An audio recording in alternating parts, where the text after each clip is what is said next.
dương từ mặt đo không xả lại cho được của bạn vô sau nó bán đăng thả ô tùm rung so mấy nữa ấy chúng ta Campuchia so rồi so Campuchia này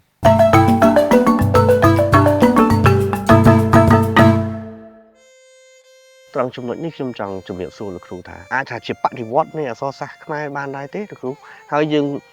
ការដែលយើងធ្វើបដិវត្តតើបដិវត្តពីអក្សរពីប្រភពមកពីឥណ្ឌាហ្នឹងគឺជាអក្សរឥណ្ឌាអីដែរលោកគ្រូបាទត្រង់ចំណុចនេះអក្សរដែលមកពីឥណ្ឌាហ្នឹងគឺជាអក្សរធំដើមបំផុតហ្នឹងគេហៅអក្សរប្រាមីហ្នឹងនៅស្រុកនេះគឺថាវិវត្តហូរហែដូចតែយើងនៅស្រុកខ្មែរអញ្ចឹងតែអក្សរប្រាមីមួយប្រភេទដែលវាមានឥទ្ធិពលមកអាស៊ីអាគ្នេយ៍ហ្នឹងវានៅក្នុងសម័យរាជវង្សប៉ល្លវៈអញ្ចឹងគេហៅអក្សរប៉ល្លវៈប៉ល្លវៈនិងចាលុក្យៈហ្នឹងប្រហាក់ប្រហែលគ្នាទម្រង់អក្សរហ្នឹងអញ្ចឹងគេអ្នកស្រាវជ្រាវថាអក្សរប៉ល្លវៈឬចាលុក្យៈបាទអាហ្នឹងនៅស្រុកឥណ្ឌាប៉ុន្តែមកអាស៊ីអាគ្នេយ៍សួរថាអ្នកស្រុកហៅថាម៉េចយើងអត់ដឹងព្រោះអត់ដែលមានផុសតាងបង្ហាញថាអក្សរហ្នឹងឈ្មោះអីទេពីមុនហ្នឹងមកយើងទៅមកដល់ក្នុងសាលាចរិតរបស់ព្រះបាទយូសោហ្នឹងបានដឹងថាអូទម្រង់អក្សរថ្មីហ្នឹងឈ្មោះថាកម្ពុជាសរឬអក្សរកម្ពុជាហ្នឹងបាទហើយវិវត្តជាហូរហែទៅដែលវិវត្តហ្នឹងគឺថាជាទម្រង់រូបរាងអក្សរភាសាបើគិតពីភាសាវាប្រែប្រួលតាំងពីដើមសម័យអង្គរមកពីព្រោះអីបានភាសាហ្នឹងវាមានការប្រែប្រួលអញ្ចឹងដោយសារភូមិភាគនៅសម័យមុនអង្គរភាគច្រើននៅភាគខាងត្បូងប្រទេសកម្ពុជាដែលអ្នកស្រុកនោះមានប្រព័ន្ធសូរពាក្យពេចន៍ខ្លះលៀងពីខាងអ្នកនៅតំបន់ខាងជើងណាអញ្ចឹងនៅពេលដែលសម័យមុនអង្គរឋានន្តរនាមរបស់មន្ត្រីមួយចំនួនឧទាហរណ៍ជាពិសេសឋានន្តរនាមណាដែលមានពាក្យតាងនៅក្នុងហ្នឹងតស្រអានៅក្នុងហ្នឹង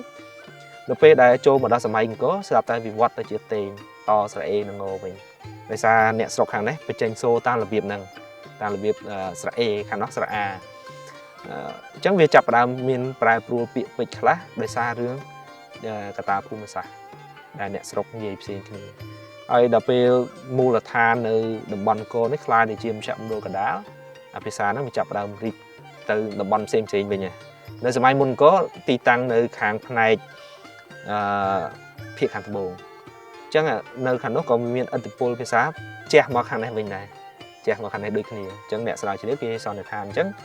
ដែលចាប់ផ្ដើមប្រែប្រួលភាសាហ្នឹងដោយសារការផ្លាស់ប្ដូរតំបន់ភូមិសាស្ត្រនយោបាយដែលអ្នកស្រុកប្រើប្រាស់ផ្សេងគ្នាក៏ភាសាហ្នឹងវាចាប់ផ្ដើមប្រែប្រួលទៅមករឿងទៀតគឺថាជារឿងទូទៅនៅក្នុងភាសាតែម្ដងគឺមាត់ដែលយើងនិយាយហ្នឹងធ្វើម៉េចស្រួលព្រោះភាសាដែលវាទាស់ទើសនឹងការដែលប្រើប្រាស់ប្រចាំថ្ងៃក៏វាអត់សមស្របទៅនឹងតម្រូវការណាអញ្ចឹងវាមានការប្រែប្រួលបន្តិចដងទៅនាំឲ្យប្រែប្រួលជារួមទាំងអស់វាមិនមែនតែតំបន់ណាមួយតាមរយៈការអប់រំការអីផងគឺថាប្រើស្អីដូចគ្នារហូតមកដល់សម័យកណ្ដាលយើងឃើញភាសាខ្មែរហ្នឹងអ្នកស្រាវជ្រាវសន្និដ្ឋានថាវាមានការប្រែប្រួលច្រើនជាពិសេសពីសម័យមុនហ្នឹងមានខោស័កអខោស័កដល់សម័យកណ្ដាលស្រៈសំទោសព្យញ្ជនៈហ្នឹងវាលែងមានខោស័កដូចពីមុនហើយចំនួនស្រៈហ្នឹងវាកើនឡើងច្រើនអញ្ចឹងគេចាប់ផ្ដើមបង្កើតជារូបសញ្ញាស្រៈថ្មីដូចស្រៈអើស្រៈអឺស្រៈអ៊ីអីហ្នឹងគឺសិតតែកើតឡើងនៅសម័យក្រោយទាំងអស់សម័យអង្គរអត់មានទេបាទអាហ្នឹងសម័យកណ្ដាលហ្នឹងវាចាប់ផ្ដើមមានរបត់នៅក្នុងការប្រែប្រួលភាសាអញ្ចឹងដែរបាទហើយរហូតមកដល់សម្បីតែបច្ចុប្បន្នក៏យើងឃើញខ្ញុំលើកឧទាហរណ៍អ្នកសៀមរាបនិយាយផ្សេងតកែកពតនិយាយផ្សេងភូមិភាគវាផ្សេងគ្នាវាមានរឿងអញ្ចឹងដែរអាហ្នឹងជាធម្មជាតិនៃភាសាវាមានការប្រែប្រួលរបៀបនេះ